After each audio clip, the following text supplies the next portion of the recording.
Greetings, Guardians. This is Olympus Alliance. Today we're diving deep into the abyss to uncover the truth behind one of the most frightening warriors ever to emerge from the Dominion's oceans, Karkh, the legendary sea monster. Known for tossing his enemies skyward and tearing them apart with deadly precision, Karkh is a hero of chaos and raw physical brutality. But what makes him tick? How do you build him to reach his monstrous potential, and which heroes can actually stand against his power? Let's find out together. Karkh's first skill, Nexus of Horror, is as terrifying as it sounds. He launches the three enemies with the lowest health into the air, stunning them as they crash back down. This is more than just a knock-up, it's a control effect that can completely disrupt the enemy's tempo, especially when the targets are fragile damage dealers or supports.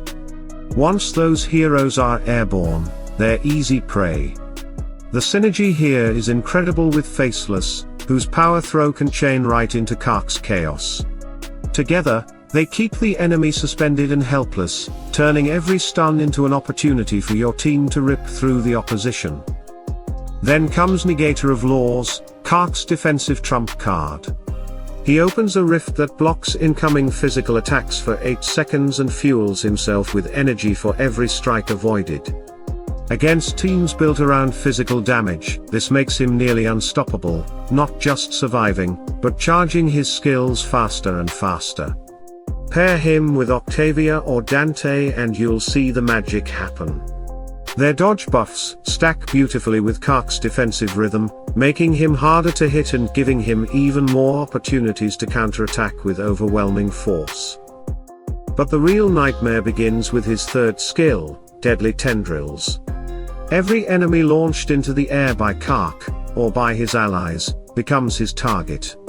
He strikes them relentlessly, and if their level is below the threshold, he doubles the damage.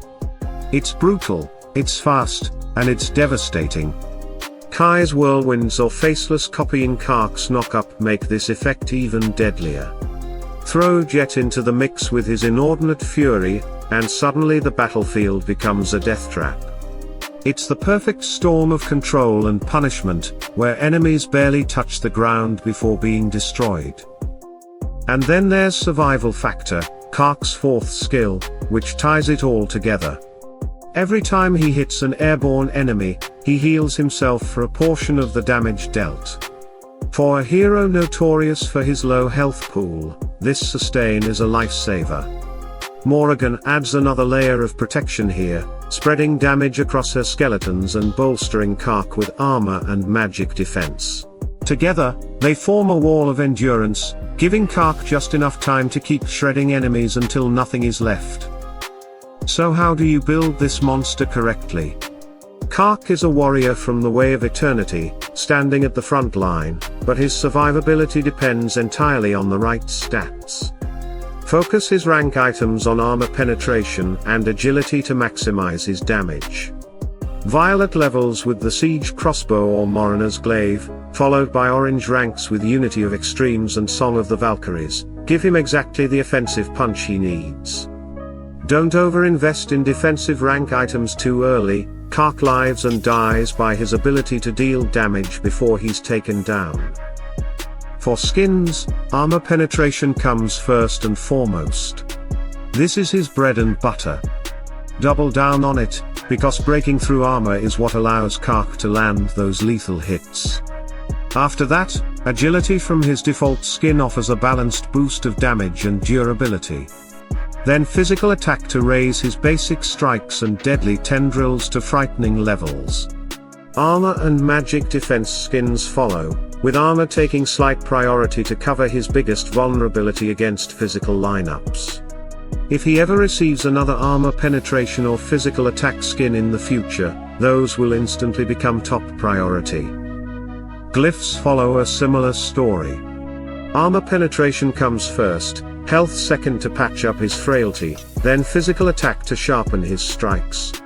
Agility glyphs are also key, providing both attack and survivability. Armor glyphs can come later, with health and defense complementing his kit as you push deeper into mid-game and beyond. For most players, pushing glyphs to level 40 is enough until you're chasing high-end skill bonuses. Artifacts are where the real strategy lies. His book Artifact, boosting armor penetration and physical attack, should always be the top priority. Without it, Karkh's damage falls flat. His ring artifact comes second, scaling his main stat of agility and improving both damage and defense. Finally, his weapon artifact, while useful for sharing physical attack with allies, has the least direct impact on Karkh's own survival and killing potential, so it comes last in priority. The gift of the elements is straightforward: max it. Agility and physical bonuses are non-negotiable for Karkh. He needs every ounce of power and survivability you can give him to stay relevant in long fights. Talismans add the finishing touch. His agility and magic defense talisman gives him a balanced edge, helping him weather magic damage while scaling offense. His second talisman, with physical attack and vampirism, is a powerhouse. The vampirism stacks perfectly with his survival factor skill, letting him heal through the chaos of battle. These talismans aren't mandatory for Karkh to function, but they take him from strong to terrifying when fully invested. But for all his strengths, every monster has a weakness, and Karkh is no exception. Anvari is perhaps his hardest counter, shielding allies from displacement and completely shutting down Karkh's Nexus of Horror.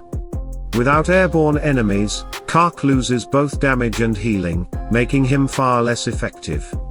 Satori is another nightmare, punishing Karkh's bonus energy gain with foxfire marks that can tear him apart.